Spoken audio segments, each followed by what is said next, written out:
Hello everyone, আসসালামু আলাইকুম। আবারও একটা ভিডিও নিয়ে হাজির হলাম, অ্যানাদার ভিডিও যেটাকে বলে। আশা করি আপনাদের ভালো লাগবে আর মনোযোগ সহকারে সম্পূর্ণ ভিডিওটা দেখার অনুরোধ রইল।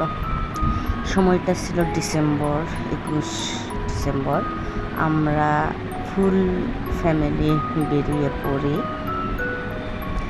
রংপুরের যে কোনো একটা জায়গায় বেড়ানোর জন্য।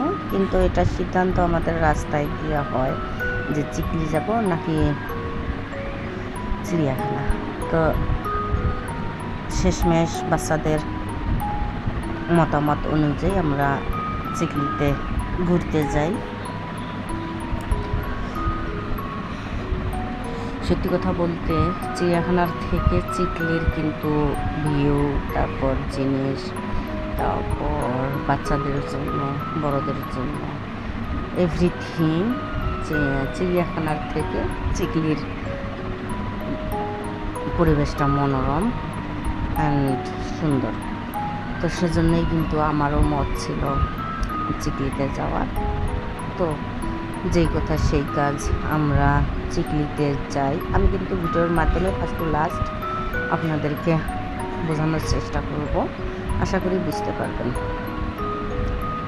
তো আমাদের যে গন্তব্য, যেখান থেকে আমরা চিকলি যাই, সেখান থেকে আমাদের রিক্সা ভাড়া অনেকগুলোই নেয়। তো মোট আমাদের 3টা রিক্সা লাগে। 3 রিক্সার মধ্যেই কিন্তু আমরা আসি, কারণ বুঝতেই পারছেন আমার সঙ্গে বললাম তো ফুল পরিবার আমরা ছিলাম, আমার যা সহ। তারপর আমরা জায়গাটা ভালো করে ঘুরে ঘুরে দেখি, আর সময় কিছুটা ছবি তুলি, সবার ছবি তুলি। তারপর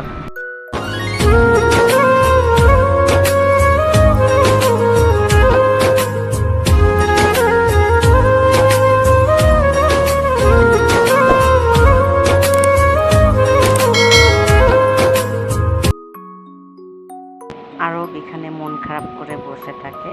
তো তাই আমি দুষ্টুমি করে কয়েকটা ওর ছবি তুলে নিই, কারণ ওর যেখানেই যাক না কেন ওর হাতে হচ্ছে আগে একটা খেলনা দিতে হবে, তারপর বেড়ানো। তো আমাদের তো ওটা মাথায় ছিল না, বিশেষ করে আমার মাথায় ছিলই না যে ওকে আগে একটা খেলনা কিনে দিই। কিন্তু এটা ভুল হয়ে যায়, ভিতরে এসেও কোথাও খেলনা পাচ্ছিলাম না। যেহেতু সময়টা বিকেল টাইম ছিল,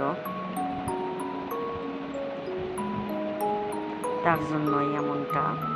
তো খেলনা পাইনি, সব দুষ্টুমি, তারপর যেটা জ্বালানো সব ওর ভাইয়ার সাথেই হচ্ছে জ্বালাতন শুরু করে। ওর ভাইয়া ওকে থামানোর অনেক চেষ্টা করে, বেচারা নীরব অনেকখানি কষ্ট করে সেদিন।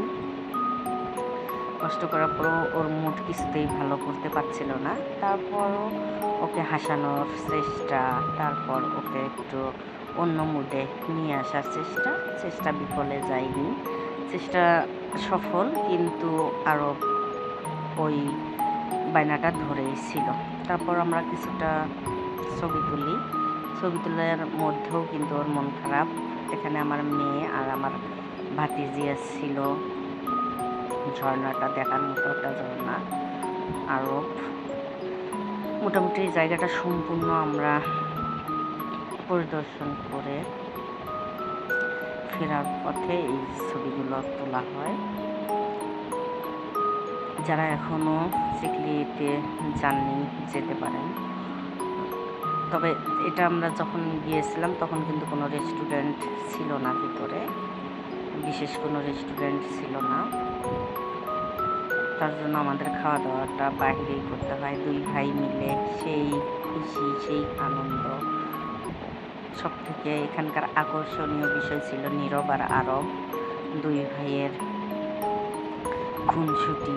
তারপর ওদের মনের ভিতরে যে একটা প্রফুল্ল কাজ করতেছিল, এটাও আমাদের দেখার বিষয়। কিছু হোক বা না হোক, বাচ্চাদের একটু হাসি, তারপর একটু খেলার জন্য কিন্তু মাঝে মাঝে বাইরে যাওয়াটা আমাদের উচিত। এখানে ভাতিজার সম্পূর্ণ একটা ছবি তুলে নিই। তো গাইস, কেমন লাগলো আজকের ভিডিওটা জানাতে ভুলবেন না। আর ভিডিওটা ভালো লাগলে অবশ্যই অবশ্যই অবশ্যই আপনারা একটা শেয়ার দেবেন আর লাইক লাভ রিয়েক্ট দিয়ে পাশে থাকবেন।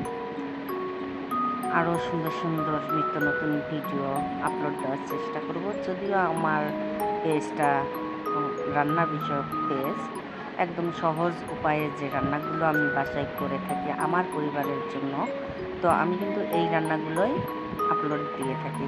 তো আমার সহজ রেসিপিগুলো আপনাদের কেমন লাগে জানাতে ভুলবেন না। ইনশাল্লাহ ইউটিউবের মতো আশা করি আমার পেজেও আমি সাকসেস হব। ইউটিউবে আর্নিং শুরু হয়েছে, সবাই একটু দোয়া রাখবেন। আর্নটা যেন করতে পারি, টাকাটা যেন হাতে তুলতে পারি। এর তো আজকে এই পর্যন্ত। আল্লাহ হাফেজ।